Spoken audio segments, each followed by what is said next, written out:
Hello and welcome to Motoring Middle East. Today I'm checking out the Land Cruiser Grand Touring Edition. What's the Grand Touring Edition, you ask? Well, that is a version of the Land Cruiser that basically looks like a more expensive VXR for a lot less. Not that much less. It's about 275,000 dirhams for this 4.6 Grand Touring. And as you'll see, it's basically a urban cruiser. It's sort of a cruiser that can go off-road, but really is more of a street cruiser. And for a lot of people that makes sense, because if you don't really go off-road, why do you need to have all the bits? Well, this car still has all the bits, and let's see what it's like. By the way, it's incredibly wet, it's incredibly cold, it's incredibly rainy, so this is going to be the world's fastest review, and I apologize in advance. I'm also not supposed to take it off-road, but as you can see, I might cheat a little bit and go off-road. Let's see. Alright, Grand Touring Edition of the Land Cruiser, go! Well, what do we get? Well, we get this rather natty lower lip spoiler, which makes it more of an urban car. I don't know what that means. But basically, it kind of takes away the Land Cruiser's amazing approach angle and makes it more street friendly. You've also got the black grille with the chrome accents. You've got these smoked headlights, which are quite natty. They come with daytime running lights, which light up. You've got 20-inch wheels that wouldn't look out of place on the top-end VXR. But of course, this isn't a VXR. So 20-inch wheels. So obviously, a worse ride. Maybe not. What else have we got? It's quite a handsome-looking car. I like this blue color. You've also got chrome bits throughout, which I think are on the standard car. It's not very different, honestly speaking. Oh yeah, you've got the rear body kit as well. So yeah, that's your approach angle. Well and truly knackered. But actually, it's still alright because it's still Land Cruiser. Oh, and you get powered tailgate and a Grand Touring badge. I'm not going to waste your time with too many things. Let's see if I can get this open. That's it. A powered tailgate. Look at that.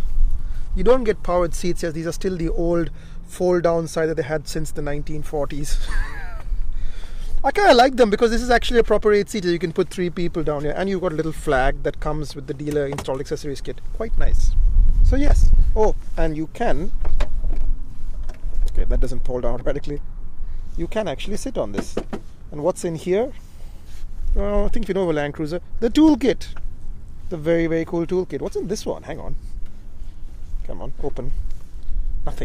Nothing. This is where you keep your sweets. Alright.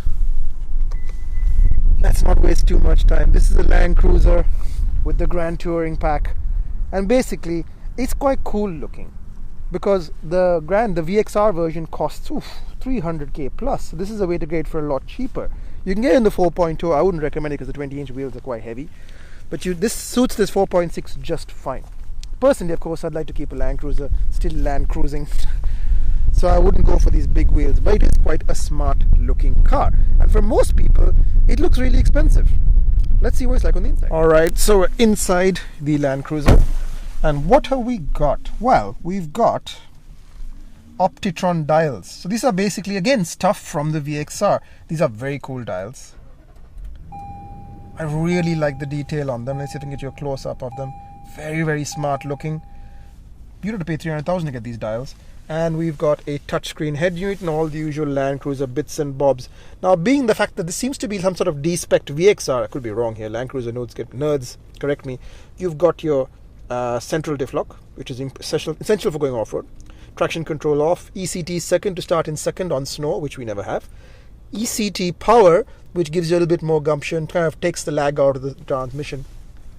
Crawl control, very, very helpful, which again is very strange because with 20-inch wheels and a body kit, it's not going to go into a very hardcore off-road, but it can because it's got crawl control. Actually, that's turn assist, the one that locks up the rear wheel when you make tight turns in rocks. Crawl control speed dial, and this is a 4-wheel drive high and 4-wheel drive low range. Standard 6-speed auto, not the 8-speed auto, which is interesting. All your usual Land Cruiser climate control stuff, which since 2007, you know exactly what this looks like. However, famous Toyota clock. Just had to say that. What else have we got in here? Well, we've got this kind of nice head unit system. Again, not Toyota, I think. I'm not quite sure who makes it. It's not as nice as Super Audio, but it's a nice enough setup. It's got quite a good amplifier. So actually, the speakers sound really decent for the money. But again, a little sluggish in places, but good enough for most people. You got your media. I don't know if it has Apple CarPlay.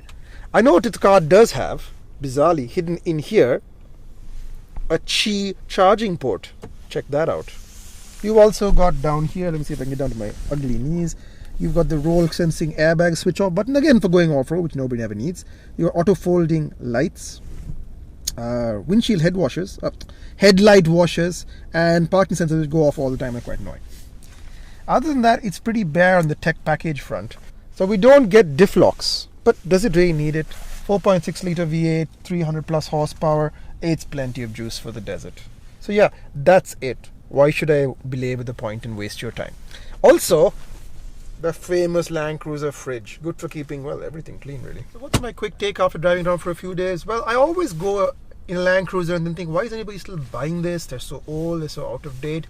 And then after a few days I start to go, well, these cars are actually really good. They're put together really solidly and they are very, very impressive to drive because they just feel timeless. Bank quality, build quality. So I'll do a little drive now and tell you what it's like. But in the beginning I was thinking, what's the point of the Grand Touring Edition? And now I think, well, actually, if I was buying one for somebody who never went off-road, they'd love this. It has all the kit I want. It feels expensive, but you're not paying 300 plus thousand dirhams.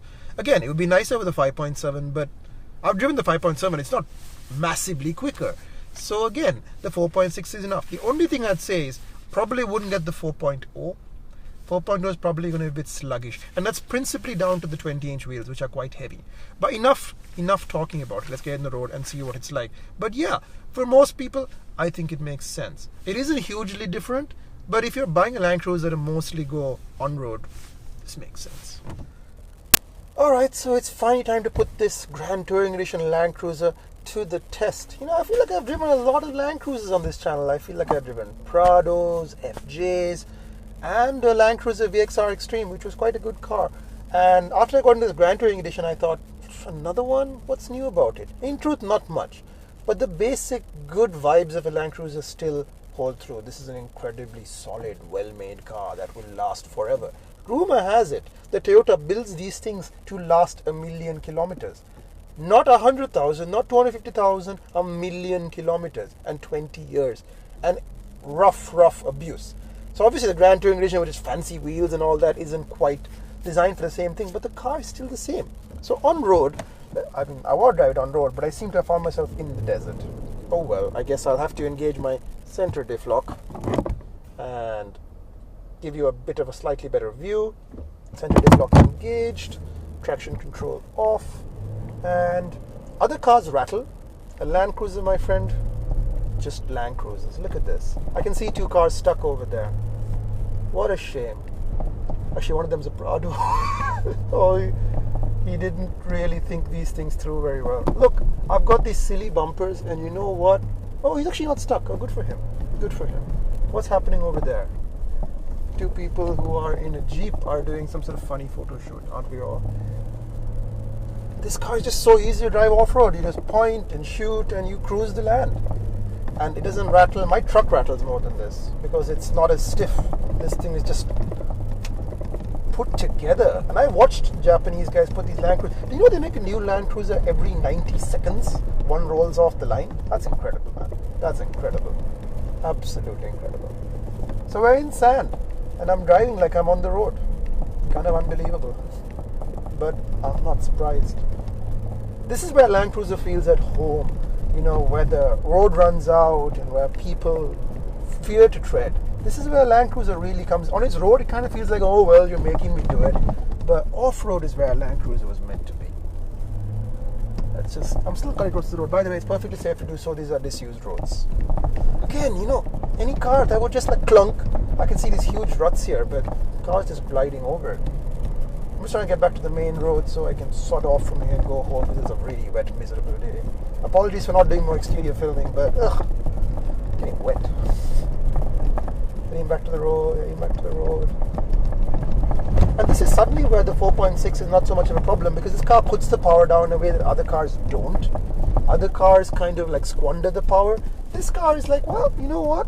I may not have the biggest engine, but I can get the job done. Alright, center diff lock off, traction control off.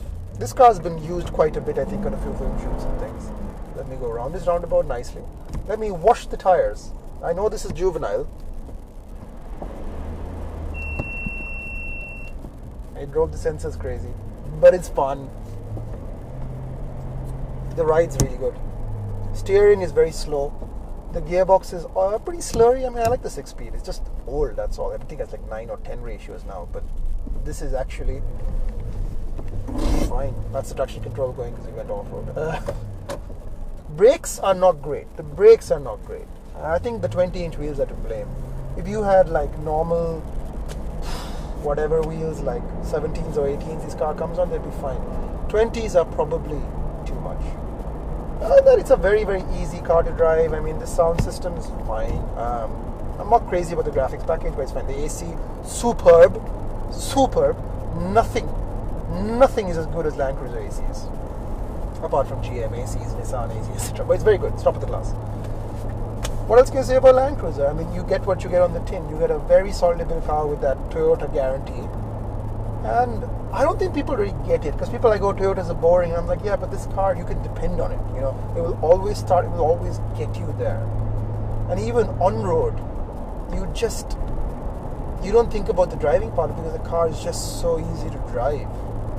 I mean, I've put like, in 3 days, 405 kilometers on it. That, I think, is a pretty impressive number, considering it's been a horrible weather outside. But again, I'm not worried. In Land Cruiser, I feel perfectly safe. I should also point out the sound deadening is excellent. Wind noise, hardly there.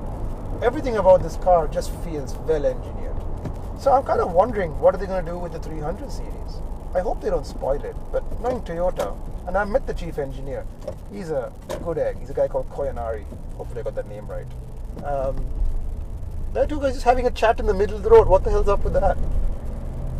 I think people are drifting out here in the rain. What is going on here? People are having some sort of drift off?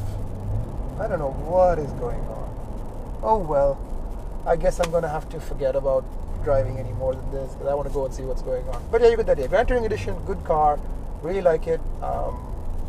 Yeah, you should get one. Because if you're not going to go off-road, but you want a car that looks expensive, this is the one to get. And on that note, I think I'm going to depart. It's been fun. Thanks for watching. I'm Imthishan from Motoring Middle East. As always, remember to like, comment, share, subscribe. And if you buy a Toyota Grand Touring Edition, let me know, because I kind of want to hear about it. Till the next time, see you then.